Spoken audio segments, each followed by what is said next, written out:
نحمده ونصلي على رسوله الكريم اما بعد بسم الله الرحمن الرحيم عن ابي امامة رضي الله تعالى عنه قال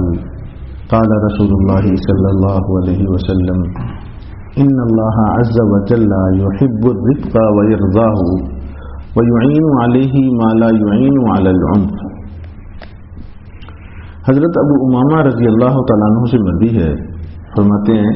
کہ حضور نبی کریم صلی اللہ علیہ وآلہ وسلم نے ارشاد فرمایا ان اللہ عز وجل یحب الرفق ویرضاہ، بے شک اللہ عز وجل نرمی کو پسند کرتے ہیں، ویرضاہ اور نرمی سے خوش ہوتے ہیں، ویعین علیہ ما لا یعین علی العنف، اور اس نرمی پر وہ مدد فرماتے ہیں جو سختی پر مدد نہیں فرماتے۔ یہ باب رفق، باب الرفق مطلب نرمی کا چل رہا ہے، تو اس رفق کے نرمی کی حدود و قیود سمجھ لینا چاہیے۔ ہمارے معاملات زندگی، معاشرت، ان میں یہ رفق مطلوب ہے، نرمی، لیکن نرمی کی حد یہ ہے کہ جہاں آپ کو فرائض، واجبات یا حرام چیزوں میں داخل ہونا، ناجائز چیزوں میں داخل ہونا، اس نرمی سے یہ لازم نہ آتا ہو کہ نرمی کریں، کوئی بات نہیں، اس حرام کا ارتکاب ہو گیا آپ کی نرمی سے، ناجائز کام کا ارتکاب ہو گیا اس نرمی سے، یاد رکھو یہ نرمی نہیں، یہ مداہنت ہے۔ بعض لوگ یہ سمجھتے ہیں کہ نرمی کا مطلب یہ ہے کہ بس اولاد نماز کی طرف بھی نہیں آ رہی، بس کہہ دیا، حالانکہ چھوٹی ہے، بڑی اولاد کے لیے تو آپ کہہ سکتے ہیں۔ اس کو نرمی کا مطلب اتنا نہیں ہے، یہ ہے کہ بس کوئی نہیں، چھوڑ دیا۔ ہمارے گھروں میں شرعی ناجائز حرام کاموں کا ارتکاب ہوتا رہا تو نرمی سے کام لو،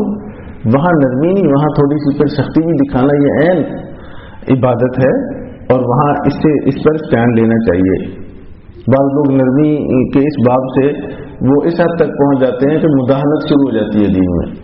ہر ناجائز کام سے بھی آنکھ بند کر لی جائے، یہ میرے نبی کی سنت نہیں ہے۔ وہاں اللہ کے نبی صلی اللہ علیہ وآلہ وسلم نے، صحابہ نے اپنا سب کچھ قربان کیا ہے، جان بھی قربان کی ہے حرام سے بچنے کے لیے۔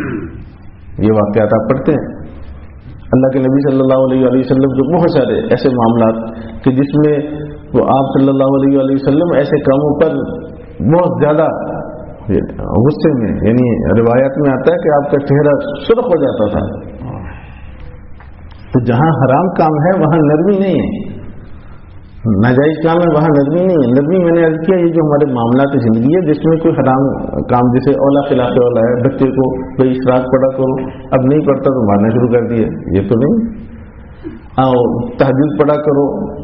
نہیں پڑھتا تو اس پر سختی شروع کر دو کہ یہ تہجد نہیں پڑھتا۔ ہاں، فرض کی قربانی اگر دے رہا ہے تو اس پر آپ سختی کریں گے، لیکن نوافل سنن میں اگر کچھ کوتاہی کر رہا تو اس پہ سختی نہیں ہے، اس میں نرمی۔ تو یہ چیزیں، ان حدود کو بھی ساتھ سمجھنا چاہیے۔ اللہ کریم مجھے اور آپ کو ان حدود سمجھ کر چلنے کی توفیق نصیب فرمائے۔